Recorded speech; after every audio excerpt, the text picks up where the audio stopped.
Hey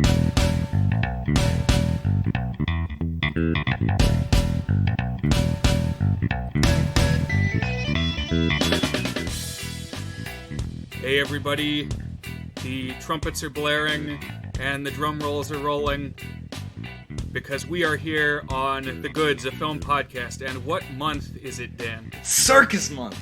Yes! It's Circus Month! We have queued up another theme month for you here. In the wake of a couple months ago, we did Time Loop Month in the winter, kind of tied to Groundhog Day, which happens obviously at the beginning of February.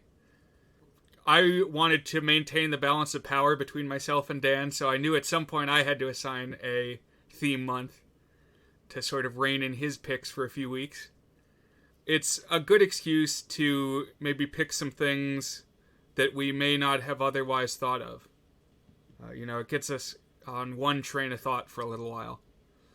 And I didn't really have any calendar-specific reason for making July Circus Month, other than I have a bunch of September and October picks, so I knew it had to be before then. And so here we are. Circus Month. Circus Month! Yes, indeed. And so, the film I have selected to begin our month is the one that comes to mind when I think of a circus movie. Dan, before we dive in, what were your thoughts when you heard of my plan for Circus Month? Did you have abundant ideas coming to mind, or did you have to fight a little bit to choose your first pick that you'll announce at the end of the episode here? I would not consider myself a circus enthusiast. I did not have any movies in mind. I now have a short list of possible picks, including the one I'm going to pick later. I think I went to a circus when I was like 4 years old. I vaguely recall my parents having a picture of me riding an elephant. But when I say that I'm not a circus enthusiast, I don't mean that to say I am against circuses. Although I think they present some moral gray areas, which we might touch on a bit later in this episode. Yes. Mostly just that I haven't thought very much about circuses. I don't really have any opinions about them. So this is bringing me to a space that I haven't spent much time in before. But I did spend this whole week reading. You sent me a paper you wrote on P.T. Barnum. I read that. I learned a little bit more. I'm looking for a good book about the history of the circus to get in the spirit. That's what I do when I want to get in the spirit of something, is I find a nonfiction book on the topic to read. So I'm hoping I can find a good one of those. Oh, man. This is taking you to the other side, you might say. And I think you're right that if I challenged you on Time Loop Month, you've certainly challenged me here on Circus Month. So I think this will be fun. Good. Yes, the movie I've selected, you probably saw the title when you clicked the little episode button for your podcast feed. It is 2017's The Greatest Showman, starring Hugh Jackman, a podcast alum, obviously, star of 2001's Kate and Leopold. I think that's his most famous credit, yeah. Yeah, I don't know of anything else. If we don't cover it on the pod, I don't watch it.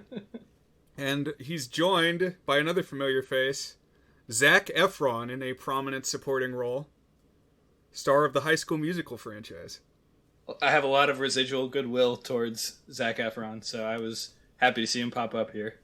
But I'm in a pretty different space in terms of my relation to the circus. I am a big circus fan. Sad to see them go as they have in recent years. It's really petered out. Interesting to note that when Greatest Showman came out, it was about 7 months after the closure of Ringling Brothers and Barnum and Bailey.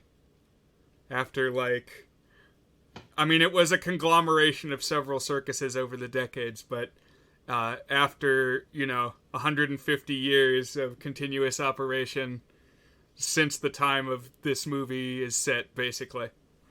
But first they announced we're not going to have elephants anymore, and then in pretty short order, it all just collapsed after that. I guess you can't, hard to have it without the elephants, maybe.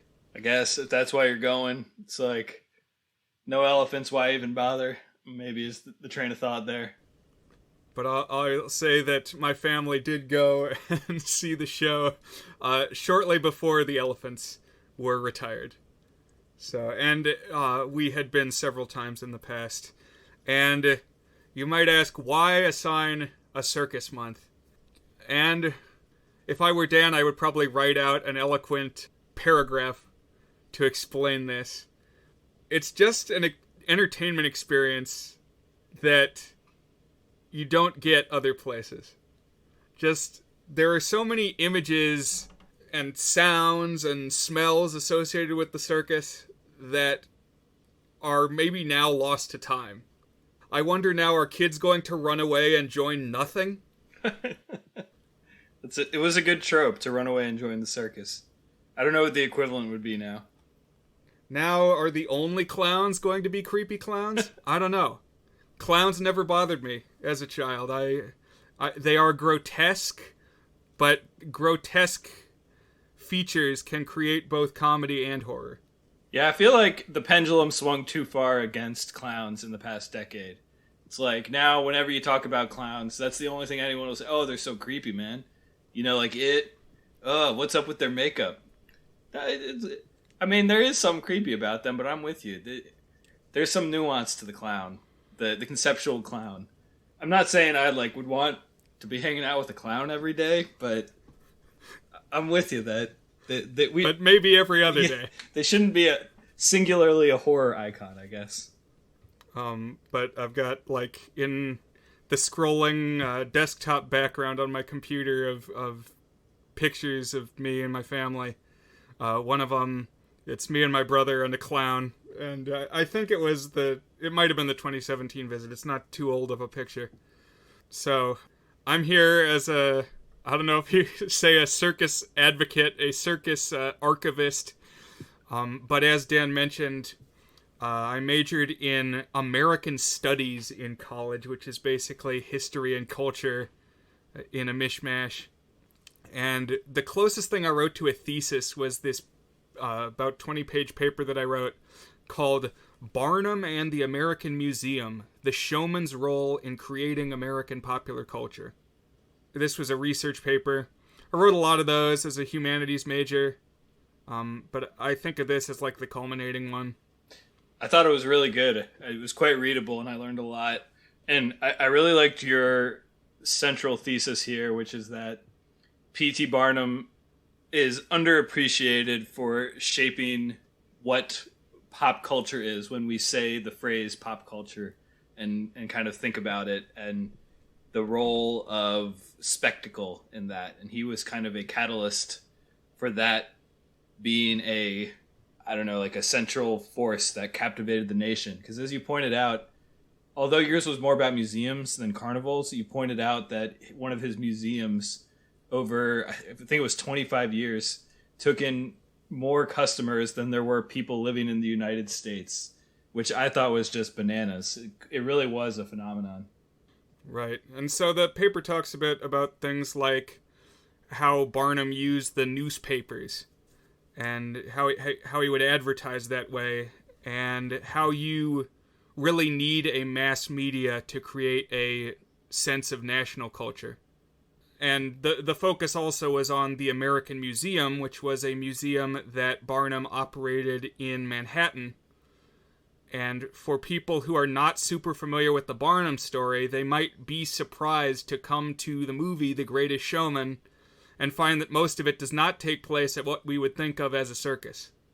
I mean, the musical numbers are kind of presented in an interesting, non-diegetic way, represented as circus acts, but it takes place mostly at the American Museum. So had you heard anything about this movie before I served it up? It's funny you ask that. I go back to, I was just listening to the first episode of our podcast recently, and it was reminding me that I had been pretty separated from the world of movies, new releases, what people were talking about, for about 5 years or so, from around 2015 until now, maybe a couple years after 2015. Maybe it was more like when I had my first child in 2017. But I did not have my finger on the pulse of this movie as it was released. So I didn't really have strong preconceptions of it. The main thing that I kind of had in my head is that it had mixed reviews and that it was kind of big spectacle, reputation for being kind of dumb and maybe riding on the coattails of other musicals, but not a flop, just a mixed kind of hit, I guess. That was really all I knew about it. Right. It made a pretty good amount of money. It's like, I don't know, 500 million plus. And for an original musical, that's pretty good. This features songs by the same team from La La Land. And so I think they're doing good work to keep live action original musicals in the mix. That's cool. Even if they're not 100% critically lauded. Well, the musical that probably got them the gig in the first place was Dear Evan Hansen, which was a Broadway musical that won the Big Tony Award, Best Musical. And the same team wrote those songs too. And that is actually being turned into a movie this fall. Oh, man. I didn't even put that together. So I had this background studying Barnum and the American Museum. And as part of this, I went to the college library. This was like in 2010 or 2011. And I found out they had an original copy of Barnum's autobiography from like 1860. And it was just there on the shelf in like a blockbuster plastic clamshell case. And like falling apart in there. And I took it out and I read it from this, if not technically a first edition, pretty much the same thing. I love old books. I love pulling out old books. It feels like you're tapping into some ancient arcane knowledge. And I don't know. It puts me in the mindset of being a very wise and learned person. Yeah, it feels like you're doing something significant. So, jump ahead 7 years. It's 2017. I have this background knowledge, the arcane knowledge, as Dan says. And I see a trailer that there's going to be a Barnum musical starring Hugh Jackman in a top hat. I say, I have to see this movie. Whatever happens, I gotta go see it. Because, I mean, old-timey Hugh Jackman, always pretty good in my book. But especially when he's got a top hat as in The Prestige. It sounds like that's basically if Brian made up the concept for a movie. That's what I thought watching it. Like, is this a dream? Is this something my mind is generating? And I had to check it out. One other thing to add is that my family has a tradition of we'll go right around Christmas time to see a movie. And sometimes, especially in recent years, that's like the only time of that year that we'll go all together and see a movie in a theater. So whatever movie we happen to choose tends to leave an impact. Usually it's just whatever the new Disney is. We'll go see that. So in 2017, I said, can we make the movie Greatest Showman? And weirdly enough, my brother got really into it. He tends to like fixate on whatever the thing he's just consumed is. And so one year we saw Moana, and he like really, really likes Moana. I have nothing against Moana, but he like got very into it. And I wonder if there's some equivalent of like movie propinquity. Just like if you watch it, you become fond of it because that's what happened to cross your path. All that to say that my brother is a very big Greatest Showman fan. My reaction to it was more mixed, coming to it with some knowledge of the actual history, which, semi-spoilers, this movie plays very fast and loose with the truth. So I feel like we've maybe touched on this. I was thinking this might be only the second biopic that we've watched. And I'm sure you recall what the other is. It was our second episode. I remember. It was The Founder. And now we have another sort of founder.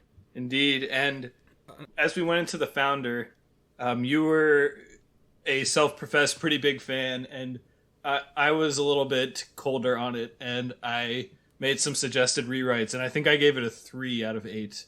And one thing that I said there that I very much hold to be true is I don't like biopics. I think they tend to be among the least interesting movies. Like, if I want to learn about a person, I don't want to do it in like a narratively created movie, because then you're bound by truth instead of good story, which is one of the main reasons I like to go see movies. And so I rarely hold it against biopics for manipulating the truth in favor of telling a better story. So to me, that is not a major prejudice against Greatest Showman. Well, I'll say that I think this was the 4th time I've watched it, maybe just the 3rd. But I didn't realize until the end of this watch through, hey, wait a minute, this is a biopic. The music hides it a little bit. Then I realized, oh no, I assigned another one, and it's probably not going to be the last. Certainly it will not be the last musical that I assign, but I don't know if it'll be the last biopic either. I tend to like them just because it's like a quick way to get some information, and maybe afterwards you read the Wikipedia article and you learn a little more. I wouldn't necessarily seek out a biopic, but I don't object to one being tossed on. I also think most biopics tend to be what I have previously described as the middle brow slog, where it wants you to think that it has a moral, but it just smashes it over your head and is like very manipulative in the themes and the stories it's trying to tell. For some reason in biopics that bothers me particularly. I guess that's fair. Have you ever seen The Aviator? No, I have not. Although that one I'm actually pretty interested in. Is that a Scorsese? I think it is. It's got Leo as Howard Hughes. Right. That's one I checked out not too long ago. Thought it was pretty good, but not imminent, so you're safe for a little while. So that's the stage set for you now. As I went into this movie, Christmas 2017, just shortly after it came out, and had somewhat of a mixed reaction to it, as we'll explore here soon. And that sounds to be kind of across the board, the reaction to it. It's like some people liked it, some people didn't. It was somewhat polarizing. Right. It's a movie where, I mean, we'll talk more about it. Depending on what you're trying to get out of the movie, your reaction will be very, very different. And the standards you hold it to on different things. Right. And the last bit of preamble I want to discuss is that immediately after I saw this movie and was mulling over these mixed feelings in my head, I came home and I saw a notification on YouTube that a channel that I follow had posted a review, and this comes from YouTuber Jenny Nicholson, and her review of Greatest Showman was titled, "I hate the Greatest Showman more every moment." I don't know if it quite merits that level of vitriol, but a lot of the talking points she brought up really resonated with what I had thought in my first watch through. And so some of those concepts will be probably thrown here into the mix. I just wanted to add that as a footnote. I watched that review too. I'd like to present a rule for Circus Month. There's no fuddy-duddies in Circus Month. I thought she was too much of a fuddy-duddy in that video. Okay. Yeah, my dad is not a fan either. He says, she talks too much. She's always complaining. But I simp hard for Jenny Nicholson. I know that I am not alone in this. The first video I ever saw her post was about Star Wars. She's got quite a few Star Wars videos, and this is a pretty girl talking about Star Wars, so already there's going to be a large interest pool. But I feel like it gets more niche than that. She talks about animatronic history and theme park history, so certainly content relevant to my interests, and she's quite good looking, and I will say that she is my age, which is probably not the case with a lot of YouTube stars. Sure. Just to say that what throws cold water on me every time is the absolute Vietnam Wall of Patreon names at the end of everybody who's already jumped on the Jenny train. Yeah, there's something lost when you know that you're not the only one simping for someone. When this one-on-one connection you have watching a video of, or whatever the case may be, of someone talking, that kind of sense that you're sharing a space, just the two of you, kind of diminishes. I've had similar reactions when you just see, oh, here are the 3,000 people who are subscribed to my Patreon. I find that I agree with approximately half of her takes, and sometimes when I agree with her takes, I don't agree with her takeaways or like her reactions to those takes. But I do think she usually has pretty interesting things to say.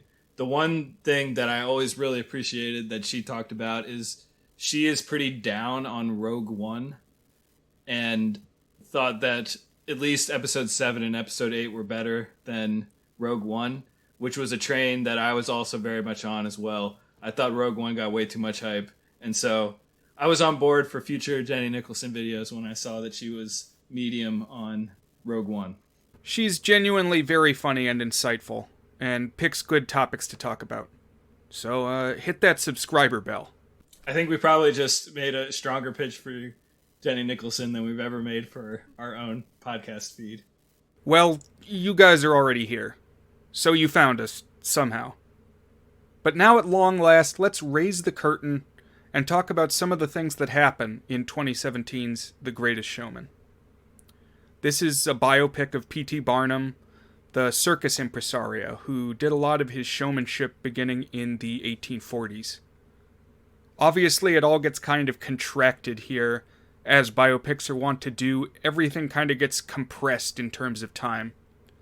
But the events depicted here take place mostly between, 1845 and 1850. Although, as I said, there are some decidedly ahistoric things happening. It kicks off with a musical number called The Greatest Show, which is a fantasy, I guess, that's happening in the mind of child Barnum. But it lets us see Hugh right here at the start, doing the full-force circus show. Then it kind of dissolves to show that this is something young Barnum is imagining. Yeah, this is a strong opening. I like this song. I think it might be the catchiest song. It really struck me, and I don't know if you've thought very much about this, as very Hamilton-esque. And I think there is a very strong Hamilton influence on this film in a lot of ways. The big thing that I was thinking a lot about is reclaiming the history of this person whose historical reputation is somewhat mixed or compromised, and kind of reclaiming it in a affirming sort of way, kind of centering it around and making cool this historical guy. But even just bringing in a very poppy brand of hip hop and having that be kind of the basis of a lot of the numbers. It's not quite as hip hoppy or rappy as Hamilton, but there's definitely vibes of that there. That's really interesting. I definitely agree with what you're saying about making an old school historical figure relevant and maybe kind of refurbishing their image. But I think of Hamilton as being very smart and being very information dense. And all of the songs, the whole thing is sung through or rapped through, and every line is giving you information. At age 10, they put him in charge of a trading charter. You do not get specifics in Greatest Showman songs. Every song is a pop number that has very little to do with... they're not going to name drop the Fiji Mermaid in a Greatest Showman song. It's all about feelings. You could divorce it from the context of 1840s circus events, and you would still get something out of the song. I completely agree with that. They definitely went the route of having thematically relevant lyrics that just add texture, but are not very in-universe specific. So, I think that's a good distinction between this and Hamilton. But then we get an act where it's Barnum as a kid, and he is a poor child. A poor boy from a poor family, as the song goes. He's kind of apprenticed to his tailor father, And we see the dad, Barnum, making an in-house tailor appointment with this wealthy guy, who, I guess his name is Mr. Hallett. He's got a big house, and here Barnum bonds with Hallett's daughter, Charity, because he makes her laugh. This is the springboard for a cross-class romance. And you know, I guess, that I'm a sucker for movies where it's the poor dude and the rich girl, as depicted in what we've called T-97, the James Cameron Titanic film. Yeah, I think we recently came to the conclusion that both of us tend to be fond of stories that have that kind of romance. So we have also watched Some Kind of Wonderful, and there were things we liked there. I feel like there were one or two others that we brought up that had that too. And we get this extended number where P.T. Barnum as a boy is exchanging letters and meeting secretly with this girl, and he's laying out the plan for his grand ambitions. Again, not too many specifics here, but he talks about how he wants to, create a collection of cool stuff from far away. So this is kind of the idea for the American Museum and his circus shows forming. And I really like this number. This is one of my faves. Just the way that it's shot, it's very inspiring. We've got pretty strong vocals from the young singer. I don't think it's the same singer as the actor we actually see, but the singer is a kid named Ziv Zeifman, and the song that he's singing is called A Million Dreams. Yeah, the kid actors are actually pretty solid across the board in this. I think you're right that there's some vocal manipulation going on to make them better singers, but at no point was I viscerally annoyed by a child actor, which is something we know that happens sometimes when I'm watching a movie. Yeah, Ziv is the anti-Jansen. Wonder what Jansen Panettiere is up to these days. I wonder if he'd come on our podcast. Yeah, Jansen, you get to roast us in return. You can punch down, it's okay. But in between these snatches of the song, we're also seeing some bits and pieces of young P.T. Barnum's life, where he's struggling, trying to make ends meet. At one point, he's starving on the street, and he gets handed an apple by a deformed person. What we're going to, at least I'm going to refer to for the rest of the show as a freak, because that is the term that is used in the movie, at least when people with these anatomical oddities are exhibited as a show. And you kind of get the sense that this is going to be the spark for him, that he's going to think of maybe creating a freak show. But it doesn't happen yet.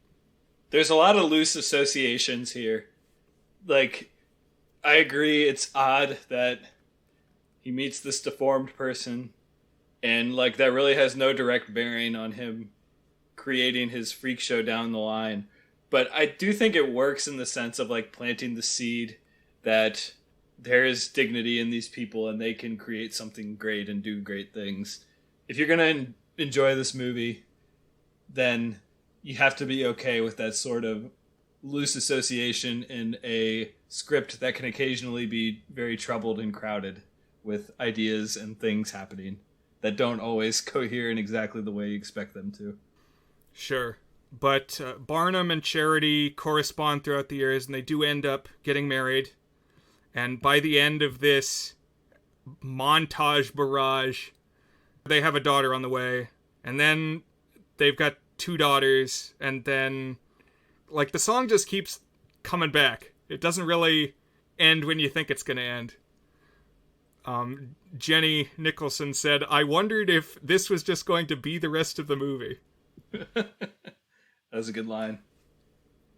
Yeah, the grown-up Charity is played by Michelle Williams, who is an interesting cast choice. I mean, first of all, she is a real-ass actress, and she imbues this character, who is often not given very much to do, with a bunch of depth and personality, kind of like how in The Founder, Laura Dern didn't have that much to do, but really made her character shine. But she was an odd casting because I never got the impression that she could either sing or dance, so I'm not sure why she was specifically cast. I like Michelle Williams. I think she's an awesome actress, so I was happy to see her. Yeah. And the main thing that I did not agree with from Jenny Nicholson's take is she said that Barnum does not have a character or a goal.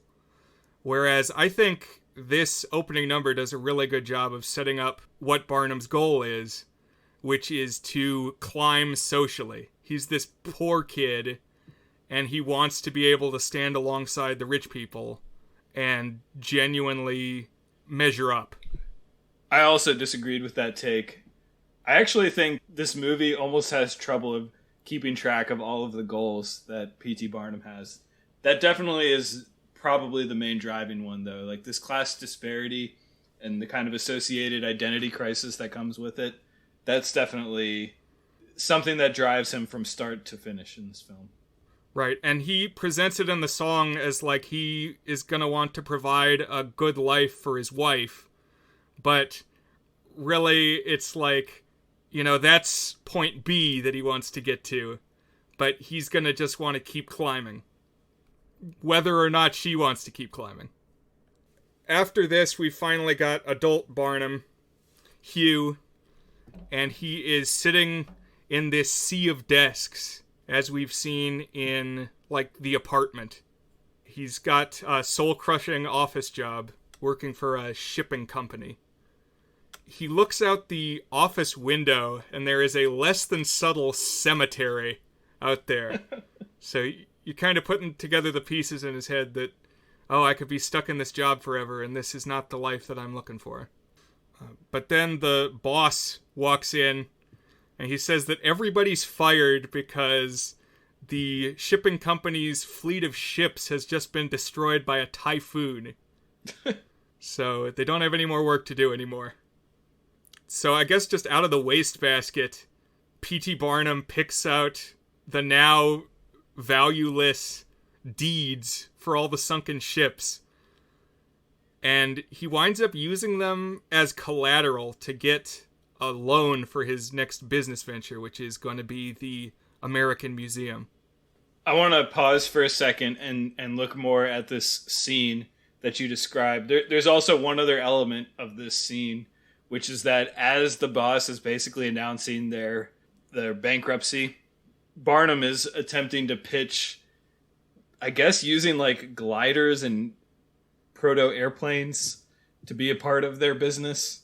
I think that's important because this scene is now basically doing, I was thinking about it, it's basically, I think, a microcosm of some of the pacing issues of this movie. This movie is an hour and 48 minutes, and I like short movies, but musicals have a hard time of being short if they're going to have songs every scene. Like, this movie is almost a half hour shorter than High School Musical 2, and it has like 4 times as much story to tell. And I think it like really shows they did a lot of shortcuts and corner cutting on telling stories, which is not to say that they didn't tell the story, just that it happened with great economy, perhaps too much economy. And this was the scene that I was thinking of in particular. So like, here are all of the scenes that we would expect in a story like this that are fit into this one scene. So one, we learn that he has a kind of soul-crushing day-to-day job. We also learn that he has a knack for crazy but possibly brilliant ideas. And he also needs to work up the courage to share his ideas with the world and like the higher society, like the boss. And then there's also the scene where he actually does share it with the boss, but the boss has to reject it. But then also the scene where the company fails and now he has to try and take a chance, as he said, stealing these, whatever, the deed for the lost ships, and using it as collateral to try and put his crazy ideas on the line with some like overly brave risk taking. And like all of that happens in a short scene. It's not a long scene. It's like a minute and a half. And I feel like there are a lot of scenes like this in the movie that are very multi-purpose in terms of like progressing the story from point A to then point G, basically. Yeah, it moves at a very brisk pace. I mean, you mentioned Hamilton. Hamilton is like 3 hours long on Disney Plus, so you need to give some time to a musical that has to impart a lot of information. Right. And that's not really what we get here. But while he's at the bank trying to get this loan, Barnum runs into a diminutive man. Back in the day, you might have said a midget. He's got some degree of dwarfism. And this is a guy named Charles Stratton, who is presented in the movie as a 22-year-old. I think probably because that's about the age of the actor they were able to find. In real life, this was like a little kid. I mean, he was a small person, but he was only like 5 years old. And this person's going to be important to Barnum's career soon. But this still does not give him the idea for the freak show yet.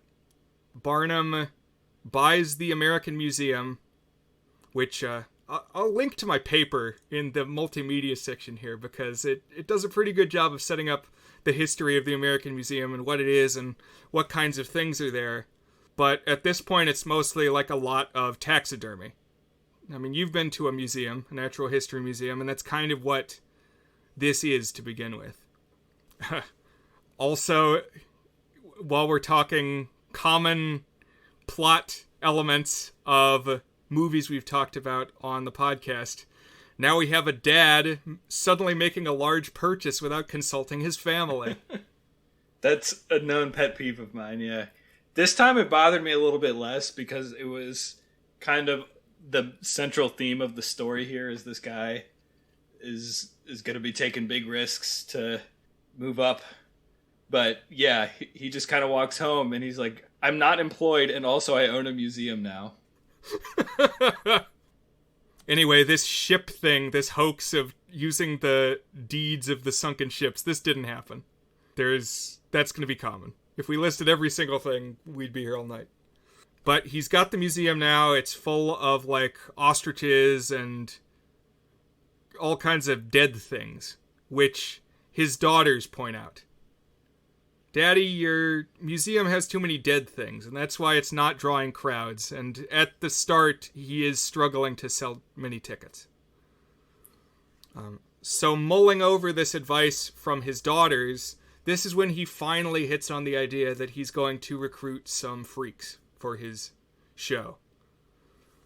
And this time, while I was watching the movie, I noticed that there is a through line, because when he makes this decision, there is an apple on his desk. Oh, I didn't catch that. And so it's a callback to the very first freak who hands him the apple. But it is very subtle, probably too subtle, because I definitely did not notice it before. I like that. That's a little clever. I did not notice that either. Things are just coming at you so fast. It's hard to keep track of all of them sometimes here. Yeah, you really got to watch this movie 3 or 4 times. But so now we get a montage where he's recruiting unique human performers. He goes and he tracks down Charles Stratton, whom he says he's going to bill as General Tom Thumb. This is one of Barnum's most famous performers. If you know anything about Barnum, you might have seen pictures of him together with Tom Thumb. And we get kind of a casting call where we get some other historic members of the freak show troupe. So you see Jojo the dog-faced boy, and you see the Siamese twins, but they're like never acknowledged. It's strange. Like at one point there's a poster that says the Siamese twins, but he never talks to the Siamese twins. They never have any lines. There's not even really a close-up on the conjoinment. Like, I did not really catch that was what they were supposed to be. It's 2 Asian guys who stand next to each other in the background in a lot of scenes. But it's like they wanted to have their cake and eat it too. Like, they knew it was important to show the Siamese twins, but they didn't want to ever get controversial by saying Siamese twins, because that phrase is kind of seen as like a pejorative label for all conjoined twins.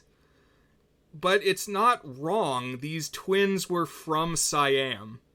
Interesting. So, I don't know. Their names were Chang and Ang, and they really were famous members of the troupe. So they're sort of there and sort of not. There's some albinos. There's like a tall guy, a fat guy. And then the star of the show, kind of the breakout Fonzie of the bunch, is a bearded lady who is a good singer, apparently. She's singing a song, and I guess we're to believe that this, at least, is diegetic, which is kind of interesting. Yeah, I like this actress. I had never heard of her before. Keala Settle is what you have listed here. She had good presence, and I could see her being in stuff in the future. And yeah, she's got a killer voice. Although she kind of oversins a couple of tunes, but that's okay. You don't necessarily need subtlety in this movie, but I was a fan of her. Yeah, I remember the Academy Awards that year. She came and sang whatever the nominated song was, and it was a pretty strong performance. It was probably This Is Me, is going to be my guess. That's the empowerment anthem, I would imagine. I haven't looked up what was nominated, but if one was nominated, I would imagine it would be that one. Right. But also interesting to note that she is often the one, I think she has the most lines of any of the freaks. And she talks a lot about how we've never been accepted and we always have to hide our faces. But, like, having a beard is optional. I speak from experience. It is possible to shave a beard. You do not have to live with one. The one moment that made me laugh out loud in Jenny Nicholson's review of this is she has the line, our mothers never loved us, or something like that. But if you're a bearded lady, even if you're gonna unnaturally grow a beard, it's not like you have a beard when you're a baby. It's not like your mother would have known that you would have had a beard then. And just the pointing that out made me laugh pretty hard. Although I'd probably go and see a bearded baby. That's true. That would be something. Actually, there is a thing where babies, they don't get beards, but because the hormones are just out of control in like the first 6 months, babies get hair in weird places. And like even my daughter has like fuzz on her upper lip, which, you know, she's a 19-month-old kid. And she had that up until pretty recently, but yeah, I would definitely see a full-on bearded baby for sure. And we get this like pump-up anthem that Barnum sings to the freaks called "Come Alive," because they are like wary about, you know, they've been hiding all this time, and now he's asking them to come out and perform in front of a bunch of people. But he's saying, no, you can do it. You need to just embrace your self-empowerment.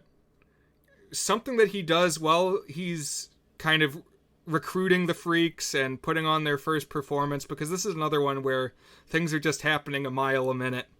But he is like adding padding to the clothing of the fat man and like strapping the tall man onto stilts.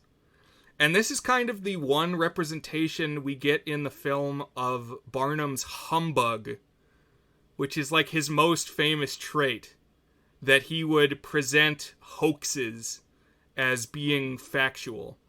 But they go very light on it, to the point that it's hard to understand what they're going for. Because later there's this newspaper critic character who keeps popping up, and he's very down on Barnum for being lowbrow. And one of the criticisms he makes is that, oh, everything you do is fake.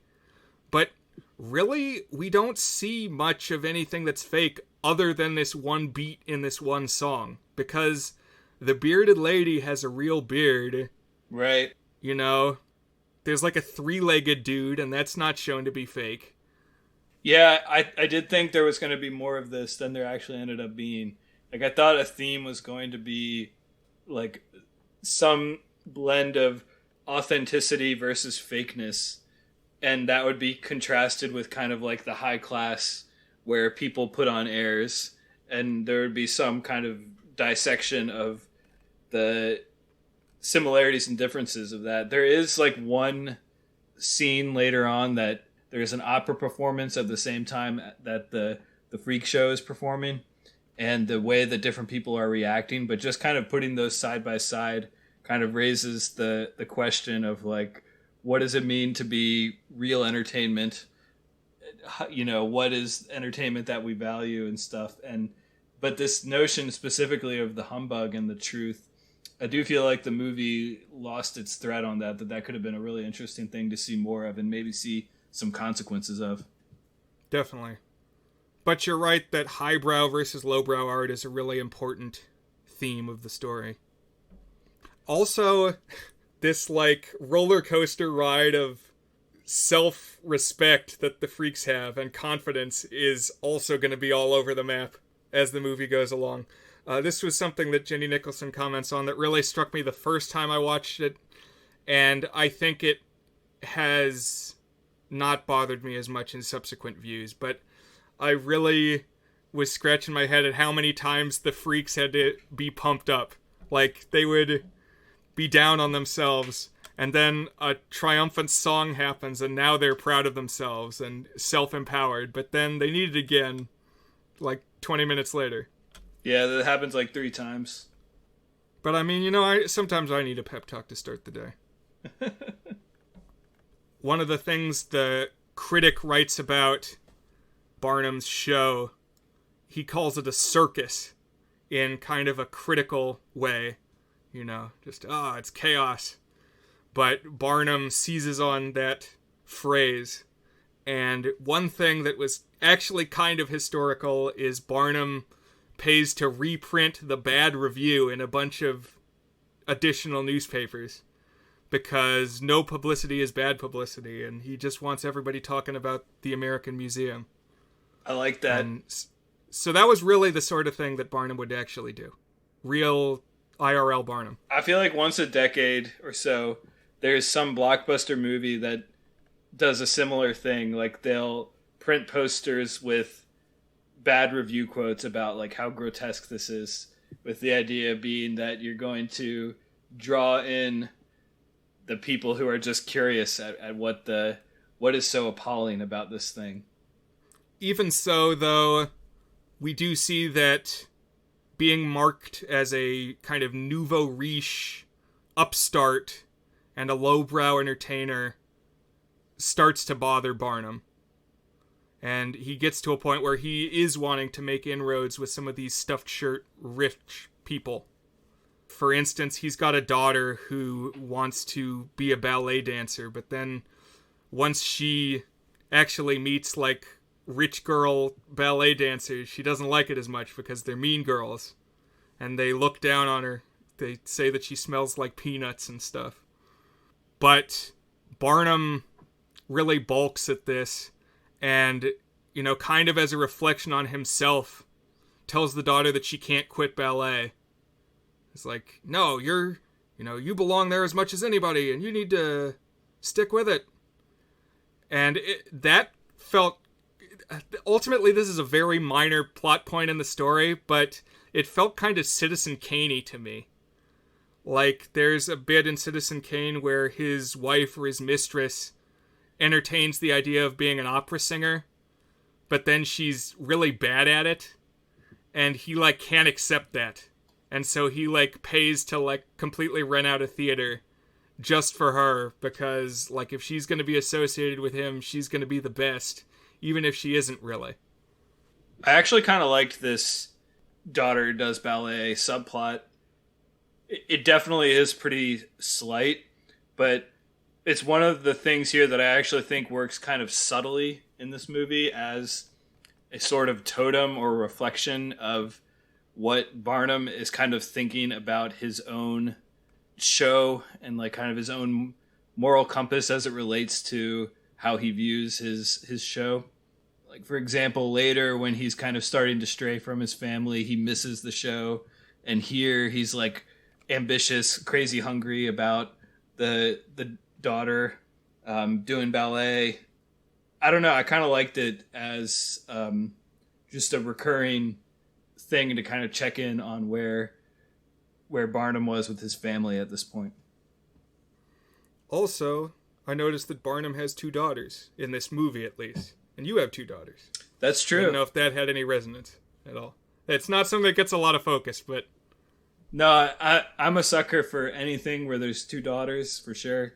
And Just at my age, I'm more sympathetic to dads and trying to figure out how they relate to their kids. So I appreciated when we got some of that. Barnum starts really pushing into his social climbing campaign by reaching out to a guy named Philip Carlyle. And this is where Zac Efron comes in. This is a member, like the son of a wealthy family who's kind of looking for something to do with his life. They mention that he's a playwright, but that he's kind of bored hobnobbing with the rich, artsy crowd. And this person does not exist. Zac Efron does not exist. Interesting. That's a pretty big creation. So you did not know this? No, I did not. Yes. There is no Philip Carlyle, and there never was. And they give him a lot of screen time. And so this was the biggest thing for me, probably, watching this movie. They spend a lot of time with Zac Efron doing things and saying things. Like playing important roles in the story, yeah. Yeah, keeping everything going that just didn't happen. This is not part of the Barnum story. You could argue that he kind of has some things in common with James Bailey, who ultimately would run the circus after Barnum's death. You know, Barnum and Bailey. But they didn't even name him Bailey. If they wanted this character, they should have just made him James Bailey and had him play a role earlier in Barnum's life than he actually did. I like that. And then at the end of the movie, you could have zoomed out and seen Barnum and Bailey on the tent. Yeah. But no, it's Barnum and Carlyle, which is not a pairing that you've heard before. Barnum tries to work his Svengali magic on Carlyle by inviting him to a barroom meeting. And here we get probably the most traditionally Broadway musical number, because Barnum presents his pitch in this song called The Other Side. And here I think the choreography really shines, because you kind of just gotta watch it, but there's a lot of like rhythmic elements incorporated. It's almost like Stomp, because they're passing glasses and drumming fingers on the table and like taking their top hats and scarves on and off. I really like the bar that this was set in. There's a later song that's also set in this bar. I want to go there and get a drink. It's got like all these elaborate bottles and spigots and stuff that drinks could come out of, but it's also like shiny and crystalline, and I liked it. I wanted to sit down there and order an old fashioned or something. Yeah, I'd like to visit too. We get some great dancing from the two of them here. They end up, getting up on the bar and they're dancing around. And there's a really undersung performance by this bartender standing behind the bar who never says anything, but he's always moving things around and like sweeping the floor, and it's always in perfect rhythm with the song. And he's like pouring shots for them that they're like juggling basically. Yeah, I really noticed him the second time I watched the movie, and you're right. He's all over the place. He's like grooving with them when they're like going back and forth. He's like leaning one way or the other as he's polishing a glass. And apparently this was one of the choreographers for the movie, and he was like specifically responsible for this sequence. Okay. So I think that's kind of cool. Yeah, that is cool. This scene also, I mean, everything from when we meet Zac Efron's character up through this is another example of like basically 7 scenes, 7 plot points happening at once. 4-minute scene here, like setting up who this character is, giving them some motivation, showing how Barnum might feel about this person, getting the spark to have this partnership, and approaching him, changing his mind, and getting him on the same wavelength. Like, all that happens in rapid succession here. But by the end of this exchange that they have, Carlyle agrees to invest a lot of money to get the museum, elevated to that next level of prestige. With the caveat that Zac Efron is now going to be Hugh Jackman's partner, and he's going to receive a 10% cut of the ticket sales. So now they're in it together. And now for another thing that happens super fast. Carlisle walks into the circus area, which I guess is the museum. Every time there's a performance or a show at the museum, it's presented as like taking place in a circus ring. And everybody's in their circusy costumes doing a dance number. Really, I think it was more like a amphitheater thing. They would have like lecture tours and stuff. And I don't know. I mean, it was... people would do some kind of performance, but I don't know that we have... I don't think it was what we would think of as a circus, basically. But that's how it's presented in the movie. You understand. You get it. But anyway, Carlisle walks in there, and he sees Zendaya, who is playing a trapeze artist, who showed up for the freak audition roll call and got hired, but is not a freak. So, I don't know. It's a little odd. I mean, it makes sense to have a trapeze performer there for a circus, but she's always just hanging with the freaks and is not a freak herself. I guess the way that she's an outsider is that she is black in a society where blacks were heavily discriminated against. And it's kind of ooky and weird to lump that in with the freaks. It doesn't really ever cross over into anything too distasteful in that regard. But I am with you that I was trying to understand, like, whenever the deformed people need to pump themselves up and there's like a big song where they like talk about how they have this worth, and Zendaya is always there too. I was like, why is she a part of this? This does not make sense. But now we have another movie where Zac Efron is going to embark on an interracial romance. And it's going to perhaps create some conflict in this mid-1800s setting and maybe earn the movie some progressive points in 2017. But again, none of this happened. It's going to be a prominent part of the story in the movie. This is spun from whole cloth. Can we just comment how brave Zac Efron's character was for falling in love with Zendaya? He's truly a hero for doing so. Have you ever seen her in anything before? I know she's in those new Spider-Man movies. I think I saw something. But what are you familiar with her from? I had never seen her in anything before this. I don't think that I could call to mind. But she kind of knocked me off my feet. I thought she was awesome. She's like really magnetic. She's stunningly beautiful. And she also just has this like presence and kind of this implied depth in the way that she carries herself and speaks. And I was a big fan whenever she was on screen. Yeah, definitely a powerful singer.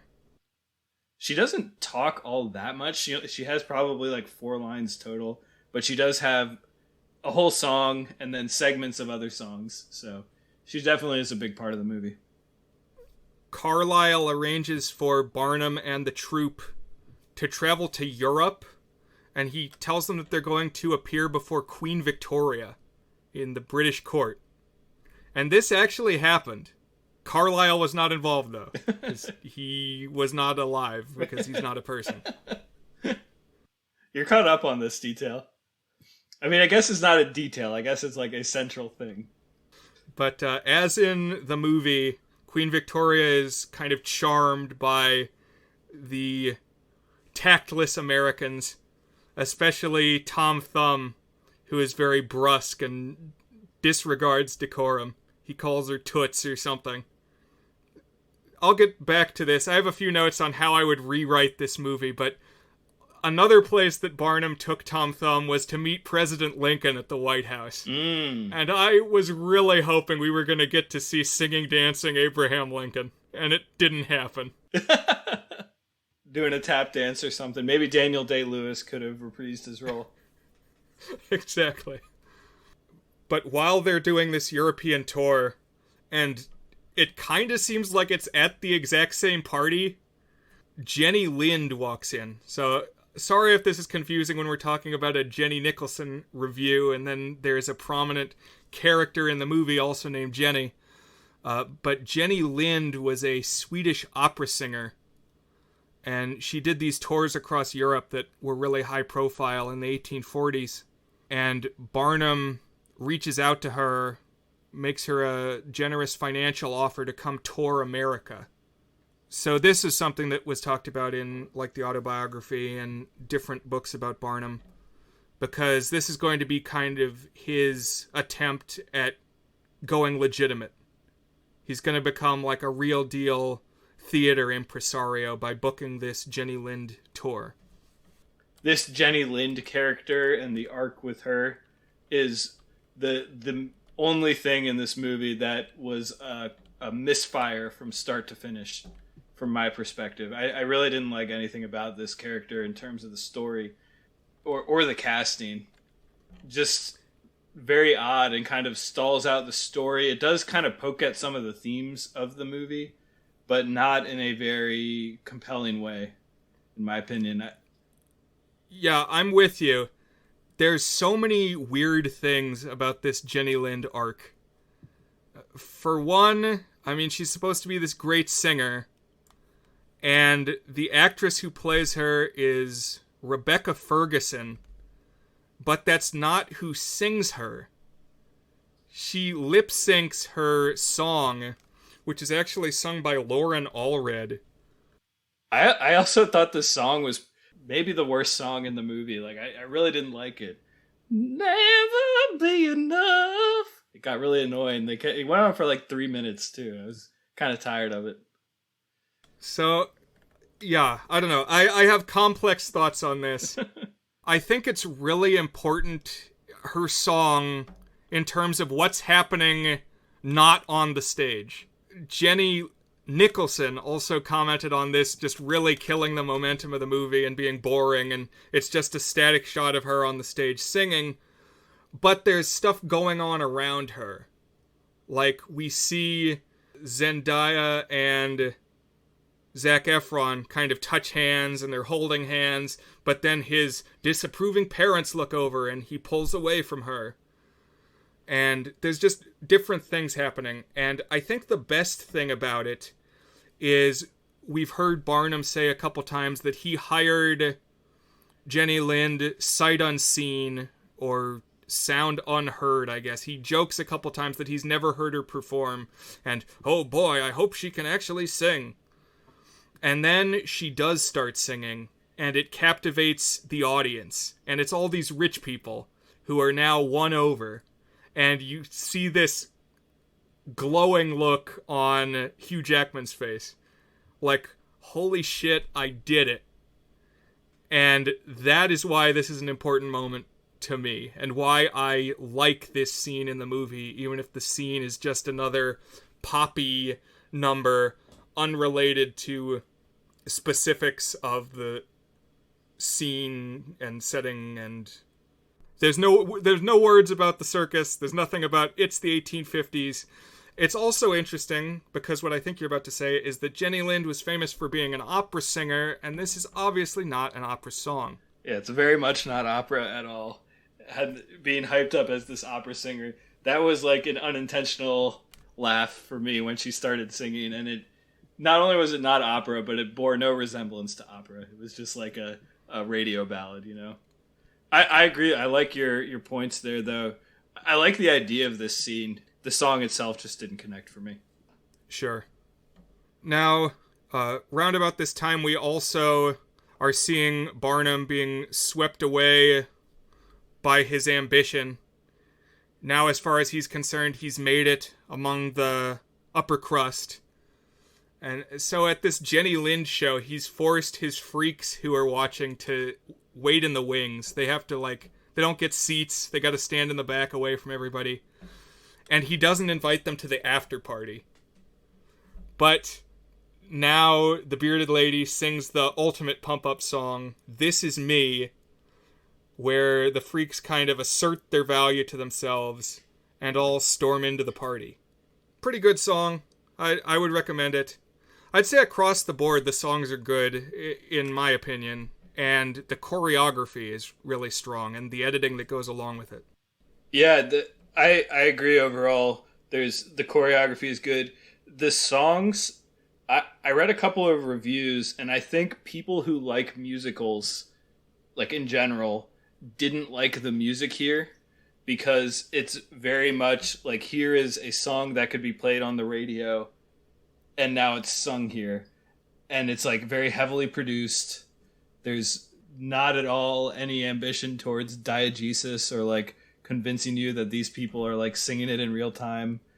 Very little relevance to the story, yeah, in terms of lyrics. But I do think they're catchy. They're quite catchy. And like I would be much more inclined to bop this soundtrack on its own than I would, for example, the Scrooge 1970 soundtrack, which is like very interwoven with the narrative itself, and like the music and the narrative like flow naturally one to another.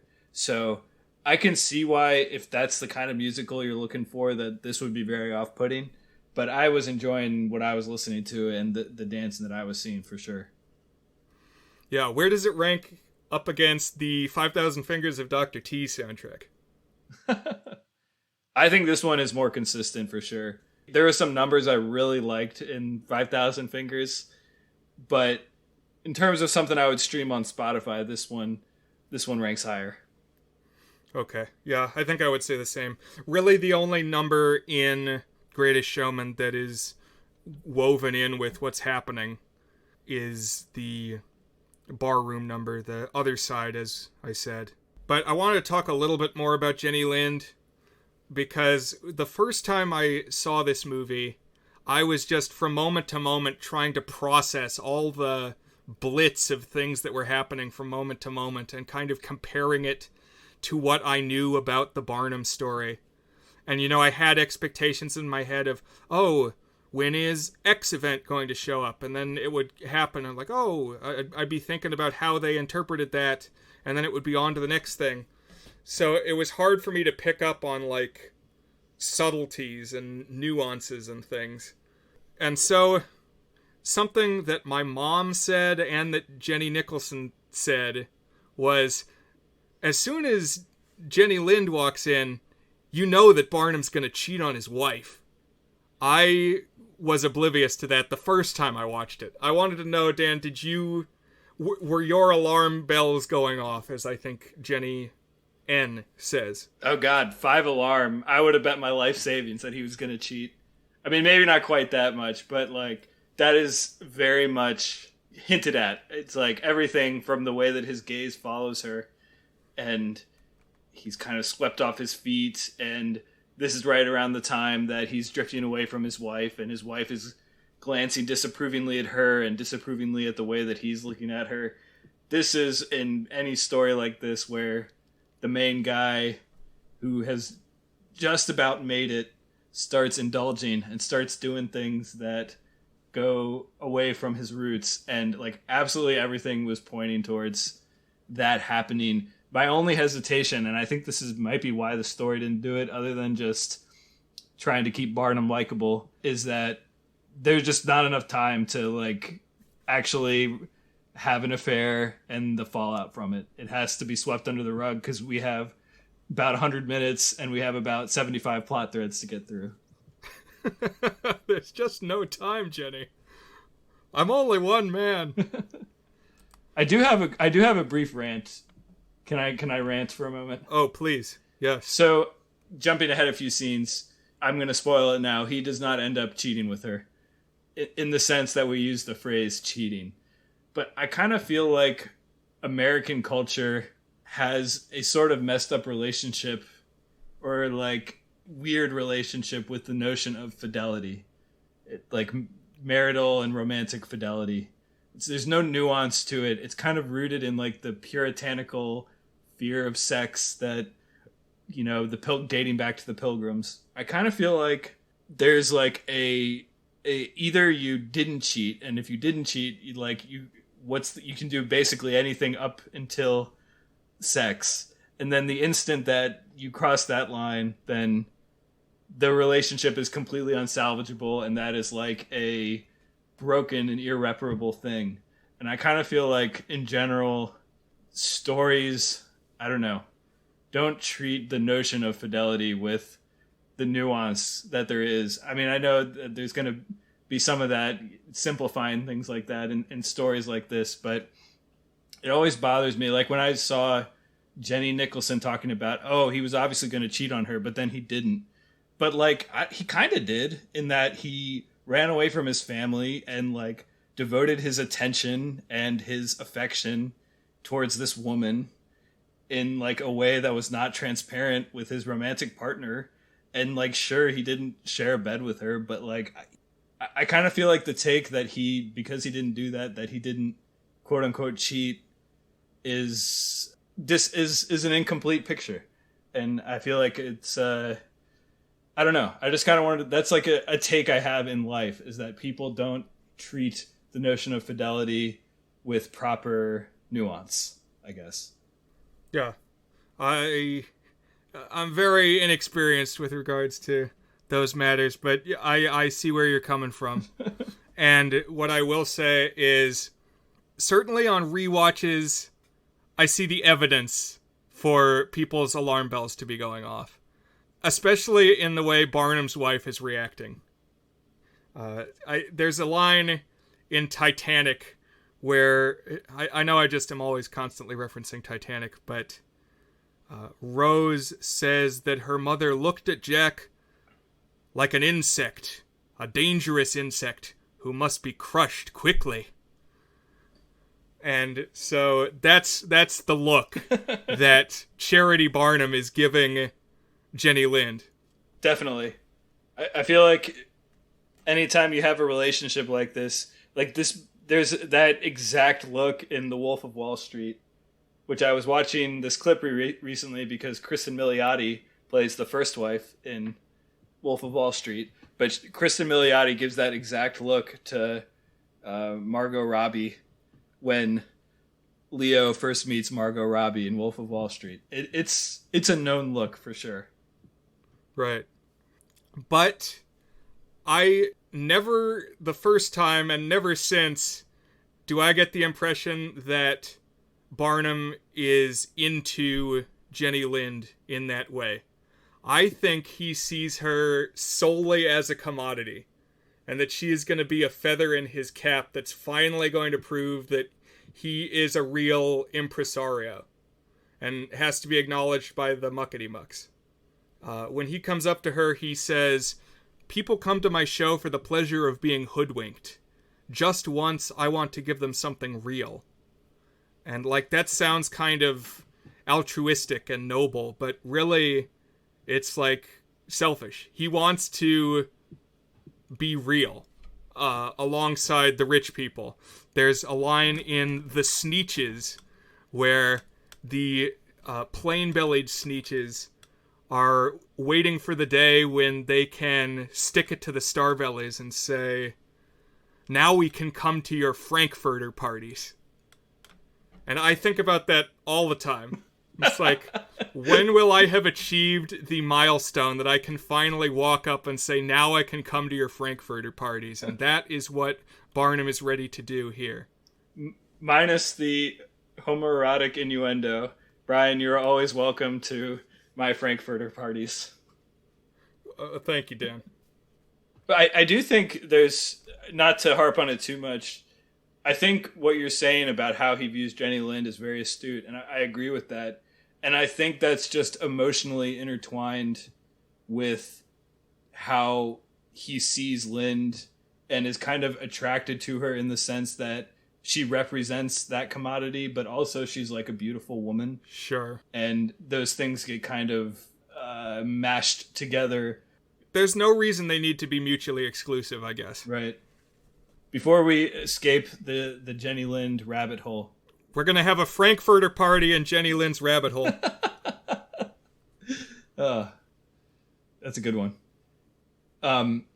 There's like an exchange where it's suggested that she also came from humble roots, and she also gets Barnum's drive, and that's like a thing that draws them together.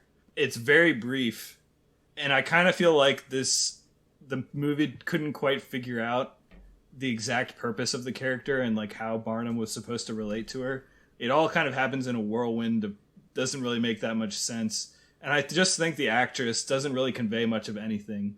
like what she is. I feel like you either need to go the sort of otherworldly highbrow beauty, or like the more earthy person who aligns with Barnum and who he kind of relates to as the same as him.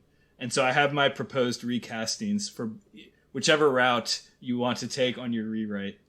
Okay, what have you got? If you go the route of having her be like this emblem of otherworldly beauty, of higher life that Barnum is striving towards, then I think Anya Taylor-Joy has that very distinctive look and very distinctive energy that could have captured that. Is that the girl from the chess show? Yes. Or if you're going to go the route of having her be kind of have the scrappy origin like Barnum and bonding after that, I got one for you. You ready for this? Okay. Jessica Roth from Happy Death Day. Especially if we don't care whether or not she sings, because clearly she's going to lip sync anyways. I think she would have been a very interesting take on a like potential third wheel in Barnum's life. Oh yeah, Jessica Roth should just be in more things. Oh, I agree with that too. So yeah, Jenny Lind like professes her romantic interest in Barnum, and kind of maybe weirdly, Barnum is not into it.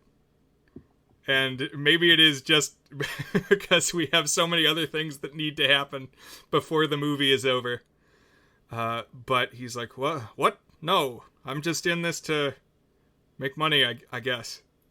You're underselling the weirdness of it. It's like from 4 sentences, it goes to they're about to make out to actually I'm going to go home to actually I'm quitting the opera.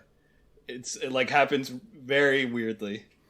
Yeah, because she, entirely out of spite, I guess, she says she's going to cancel the rest of her tour, which is going to financially ruin Barnum. He's going to lose all his money because he is not into her that way. Right. Which, again, this did not really happen, at least not this way.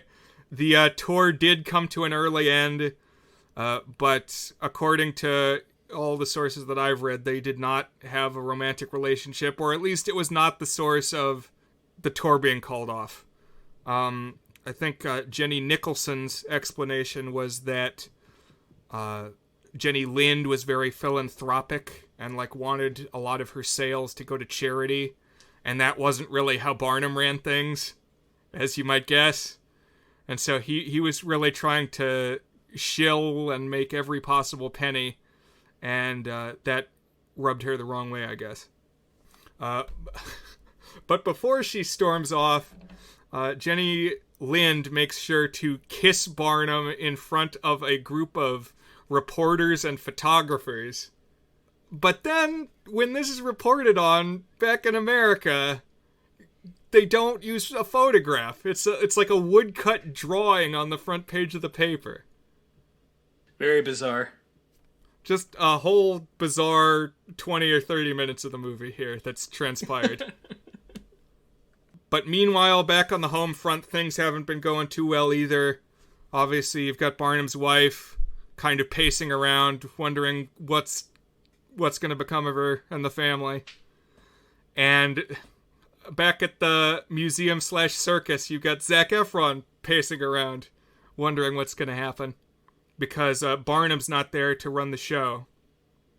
In the midst of all this mob who has come by every so often to torment the freaks and yell slurs and stuff, throws a lantern, and it engulfs the museum in flame, and somehow it's timed just so that, like, just as Barnum is getting off the boat back in the city, he learns that the museum is burning down.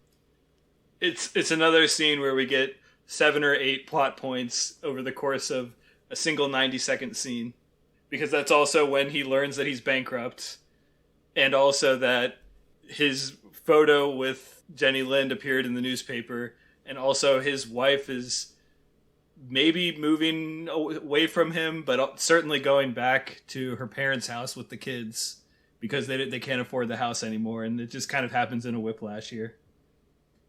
Yeah, so nothing's going right for Barnum right now. So he goes off to, like, drown his sorrows at a bar. But for plot convenience, for wanting to have another triumphant pump-up song, the freaks come and find him at the bar. So there's a moment where Carlisle is, like, injured in the fire. And so now Zendaya is, like, waiting by his bedside, kind of reevaluating whether she wants to be with him. Because they had this whole number earlier that she said ultimately she wasn't going to get into it with him because it would be too tough to have a interracial romance in 1850. Which, I mean, fair point. I think it would be tough. Tougher than he is letting on. Anyway, he is saved from the fire. They're going to make a go of it. All of that to say, Carlisle is back now, and he says that he can save the show with the 10% of the money that he has been making all along, which makes Barnum seem extra fiscally unresponsible because he was not able to save himself with 90% of it. I noticed that too, yeah. But now everybody's all together back in this barroom setting, and Barnum sings a song called From Now On, where he's abruptly decided that he's not going to be this callous fame grubber that he's become. He's going to run home and embrace his family and not be so cruel to his freak friends anymore. Also, this song sounds a lot like Mumford & Sons. I noticed that as well. It's got like the banjo playing nonsensically fast in the background that all Mumford & Sons songs have. One thing that I didn't notice until this most recent watch through, though, is that during the song, the tall guy is standing up on the bar and he's drumming on the ceiling. Oh, that's cool. And I really like that. It draws my eye every time I watch the scene now.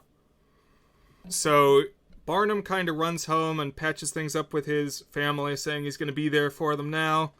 From Now On, as the song is called.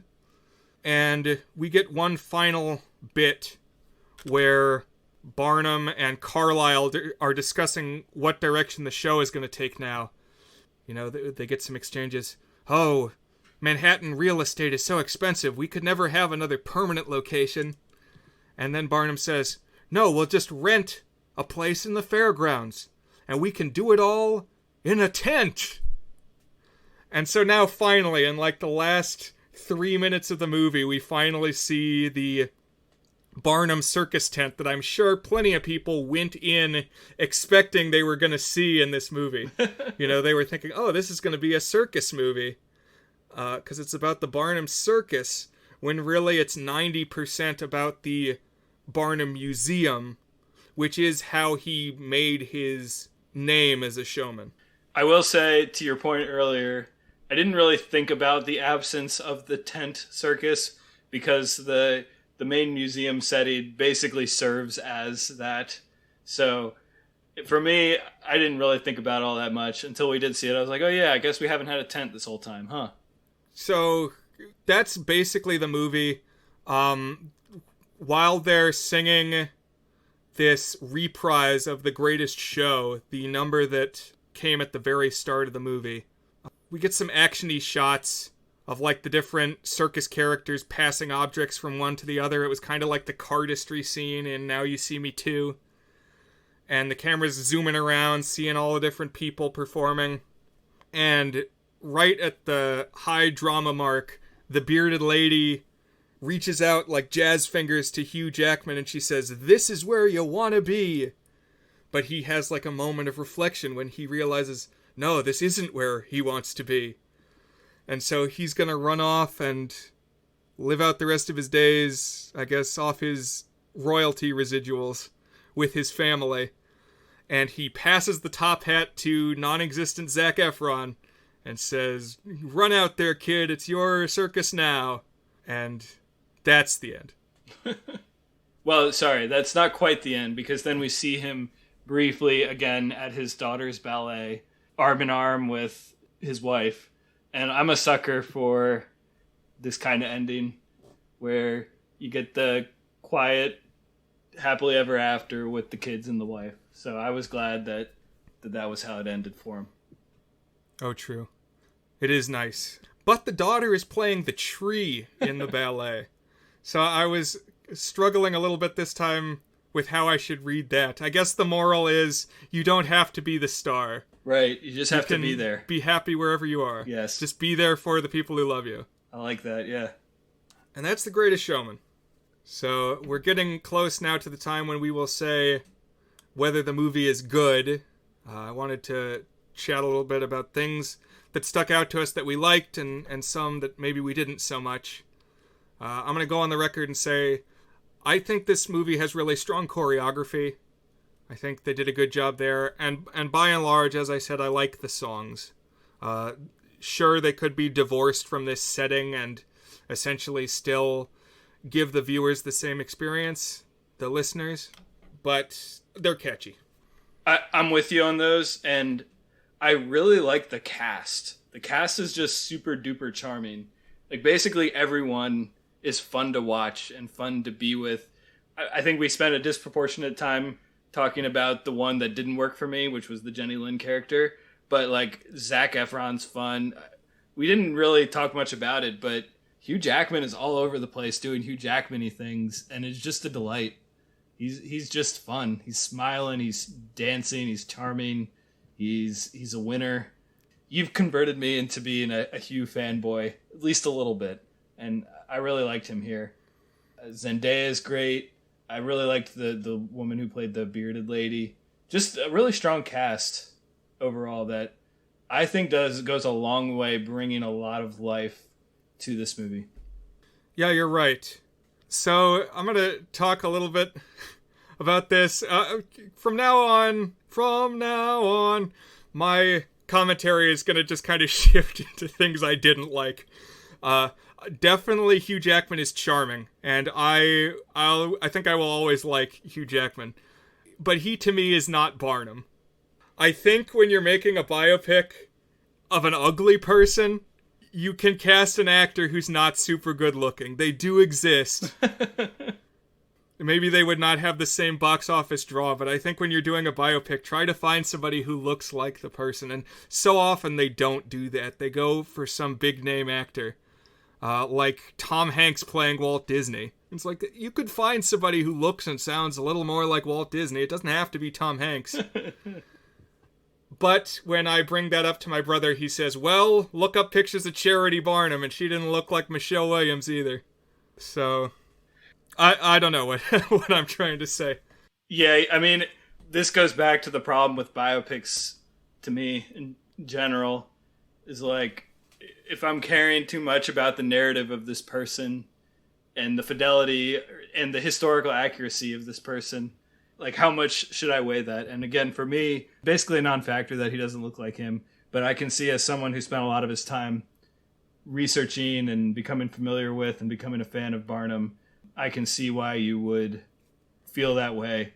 I do think that this is maybe a combination of the script and Jackman. You don't get too much of the huckster spirit from him. Like, he's not doing too much of, like, talking things up and bringing in the crowd and being like what you think of as the guy at the front of the circus, when I feel like Barnum probably had to do quite a bit of that in real life. Right. One of the most famous quotes associated with Barnum, although it's debated if he ever actually said it, was, "There is a sucker born every minute." And we never get that kind of vibe from Hugh Jackman here. But I bring it up also because I have an alternate casting that I have in mind. Oh, let's hear it. Which is, I would have cast character actor David Costabile. And you may not recognize the name, but there's a decent chance you've seen him in something. He played Gale on Breaking Bad. He was in Flight of the Conchords. What else? He's in Spielberg's Lincoln movie as kind of the nerdy Congress guy who's lobbying for the 13th Amendment. But if you, like, hold up a picture of him next to P.T. Barnum, he looks like him. He's got, like, the thinning hair and the big nose. Okay. And he can sing. So it wouldn't be out of line for him to have a musical role. But he does not have the Hugh Jackman star power that I will concede, but I think he could do a good Barnum. That's an out-of-the-box choice. I don't think I know this guy, but I like the pull. You know, I always like alternate castings, so... Right. So did you have any other good things you wanted to pay homage to? I think we've hit a lot of them. I mean, in a musical, I think capturing the energy and the emotional texture is... I'm not a big musical expert in general. Like, I don't know what makes a good musical. I haven't seen all that many of them. But for me, this movie was sufficient in kind of scratching that itch and that energy and, like, striking emotions in me, I guess. And I'll also add, this is kind of a feast for the eyes. It's a little bit over color graded, I think. It almost, a couple scenes kind of have the feel of, like, the Alice in Wonderland live action one where it's extremely bright and saturated colors. But in general, it's really well shot, really pretty, good cinematography. I liked looking at it a lot. I also wanted to mention one musical number that we kind of briefly touched on, but didn't talk about, and that is the one that Zendaya sings with Zac Efron, where they're like contemplating whether they can be in a relationship. And I really loved this number. The song itself was pretty good, but she's like doing trapeze, like rope swing thing. And they're like counterbalancing each other on the weight a whole bunch. And just some really cool choreography and cool use of a unique physical prop and setup. That was my favorite choreography in the whole movie. But yeah, overall, lots of strong stuff. And I think those are kind of my main points. We can definitely pivot now to, I know you got a couple of things here that you were less fond of. Yeah. So when you Google The Greatest Showman, the top like auto Google suggestion is it says, people often ask why Greatest Showman is bad? ? And that's the top thing you see if you Google Greatest Showman. Why Greatest Showman is bad? That's pretty funny.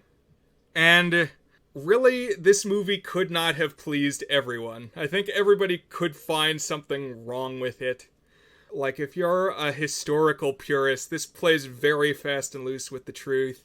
If you have read books about Barnum, it's not really going to deliver what you're expecting. But then also, if you're a person who is, like, anti-circus, and there are a few, this is going to be seen as, like, whitewashing the sometimes controversial history of the circus. Right. Which leads me to another one of my points, which is that this film is absolutely rife with shitty CGI animals. That is true. That is a good point. They look not good. Is something that just makes me want to gouge my eyes out in modern day movies, is all these fake animals when they're animals that really exist in real life, but to dodge issues of animal exploitation or whatever the case may be, budget, what have you, they put in these not so good looking CGI animals. And it draws your attention to it here because the animals are like dancing to the music. And they're like doing a lot of rhythmic things.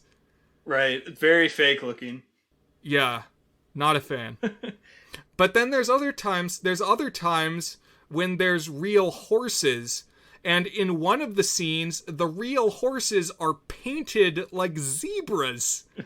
So if you're avoiding animal exploitation, somebody is here painting fake zebras.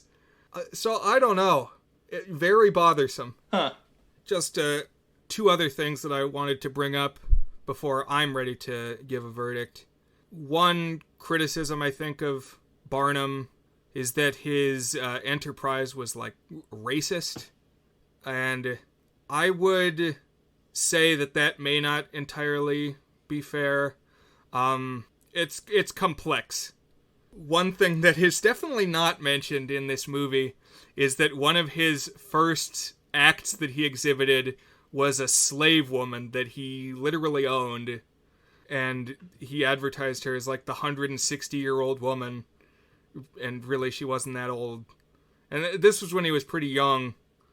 I mean, not to excuse anything, but later on he actually like became a voice for abolition. He was definitely firmly on the Union side in the Civil War. I mean, he was too old to be fighting. But one of the fires in his museum was caused by Confederate sympathizers during the New York draft riots. I don't think that's the one that ultimately destroyed the museum, but the Confederates were not fans of his by that time. Yeah, I read and thought a little bit about this, and to be honest, I don't really have any articulated thoughts on it. Like, he clearly has some problematic stuff in his history that this movie just glosses over.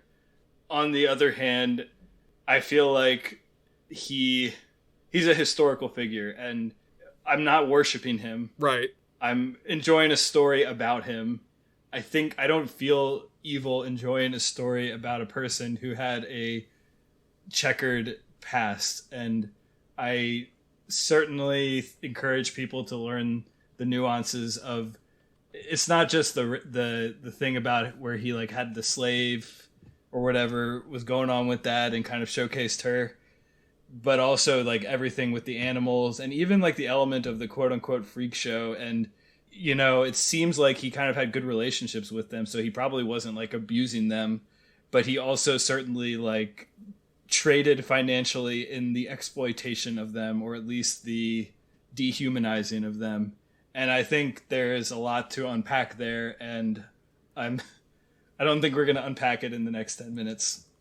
No, but maybe in the next month, because trading financially and exploitation is a pretty concise summary of what the circus is all about, so I don't think we're done with that idea. Right. For sure. The last thing, though, that I wanted to present, I talked about that in my Fantasyland version of a better Greatest Showman, we'd have David Costabile as Barnum. We'd have the Tom Thumb visit to Abraham Lincoln. Abraham Lincoln would be dancing. Queen Victoria would be dancing. But the last thing I would work in is one of Barnum's most famous hoaxes, which would make that element stronger. He exhibited a taxidermy freak called the Fiji Mermaid that was a monkey torso sewn onto a fishtail. And I thought we were going to get it because at the beginning, when the daughter says, "You need alive things in your museum, Daddy, like a mermaid."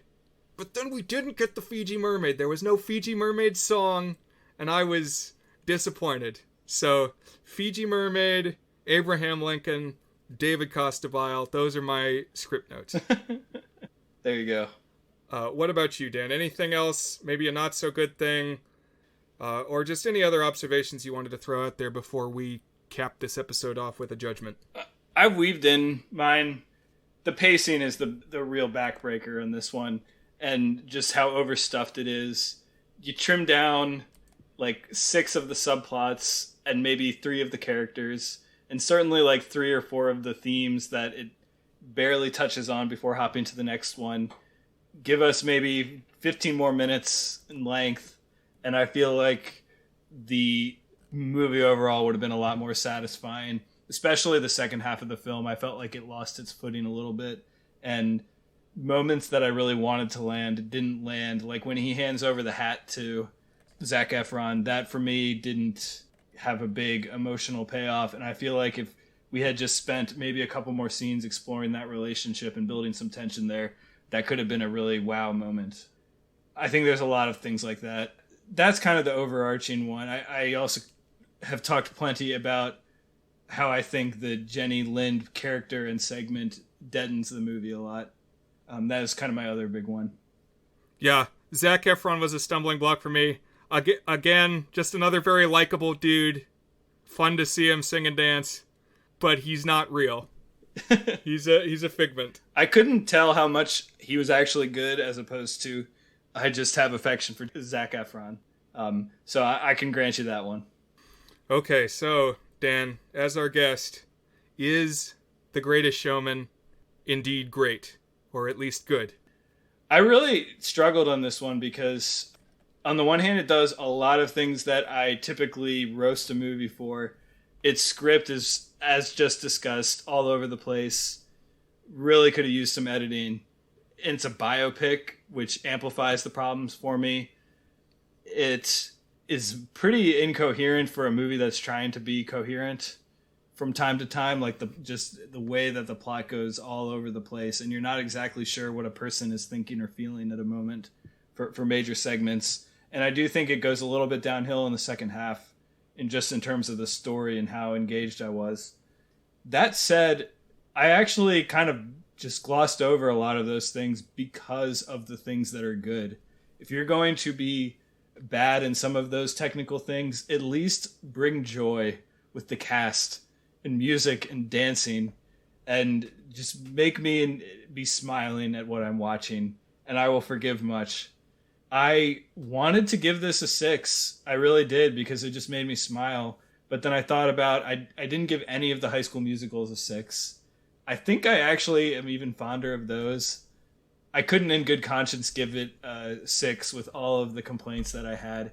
I'm going to give it a high-end 5. I think this is a good movie in the sense of a spectacle and entertainment, and I would much rather see more movies like this that are kind of doofy but just pretty and fun, and I want to go see them. And they're not like dudes punching each other, superheroes, violence. It's singing and dancing with good-looking, charming people and a story. And I'm in. So I'm going to say this is a good movie for me. Well, I'm glad. So, yes, we're, for any newcomers, rating on a 1 to 8 point scale from the bottom of the spectrum, very not good, up to our masterpiece rating, Tour-de good. When I first saw Greatest Showman, I was more down on it than I am now. I just found the whole thing kind of jarring in terms of pacing and the way that it was a liberal interpretation of historical fact, just kind of loosey-goosey with what actually happened, you know. I came to this from a place of research, and I thought it would be more like the autobiography or other historical accounts. Not that that's necessarily a bad thing. I mean, you can get creative in a movie, especially when the featured subject is dead and buried many, many years. But I don't know. Some of the things Jenny Nicholson comments on stuck out to me, like the roller coaster of how confident are the freaks at any given moment. Or, you know, it just seems like there's cases where there's repetition when there doesn't really need to be, and maybe the script needed another pass, as Dan sometimes says. But as I've rewatched it, the good things have come to the front for me. I think there were more through lines than I noticed initially, like the apple on the desk. And it can be cheesy things, but I think it flows a little better than I initially gave it credit for. Like, in the first Freak pump-up song, it's Barnum saying, "Hey, you guys are great." And then later, Barnum's kind of turned against them, and the Freaks have to tell themselves, "No, we are great." So, that's maybe a kind of growth there. It doesn't strike me as jarring any longer. I do think it holds up okay from beginning to end. And I also land on a 5 out of 8. Good. I've certainly cranked the soundtrack many times. And I have 3 CD albums that I have these CD albums that I still make each summer of, 80 minutes of music that I jam out to. And it just plays on repeat in my car as I drive around from day to day. And I've had one Greatest Showman song on each of the albums for the last 3 years. So it has been a presence in my life, and I think it's good. Cool. So what is our next act, Dan? What is taking the ring next? It's Circus Month. I thought a lot about what I wanted to watch first. Came up with the short list. I think I'm going to end up, what I'm going to pick here, I'm going to really bring us back to the roots of the circus. In fact, I'm going to assign The Circus, a 1928 silent film by Charlie Chaplin. I don't know much about it, except that it's titled The Circus. The poster is of a circus. I'm assuming that it takes place largely in a circus. Don't know for sure. I guess we'll find out. It came up on a list of movies centered around circuses. I figure if I'm a circus newbie, let's get started on just vintage, straightforward depiction of the titular month, So we're gonna watch our first silent film. We're breaking that barrier, and that is 1928's The Circus. Sounds perfect. We never had a movie called The Time Loop. That's a good point. So I'm looking forward to it. I enjoyed talking about Greatest Showman with you. Absolutely. And hope you liked listening, listeners. Join us again next time here on The Goods, a film podcast. Have a good one.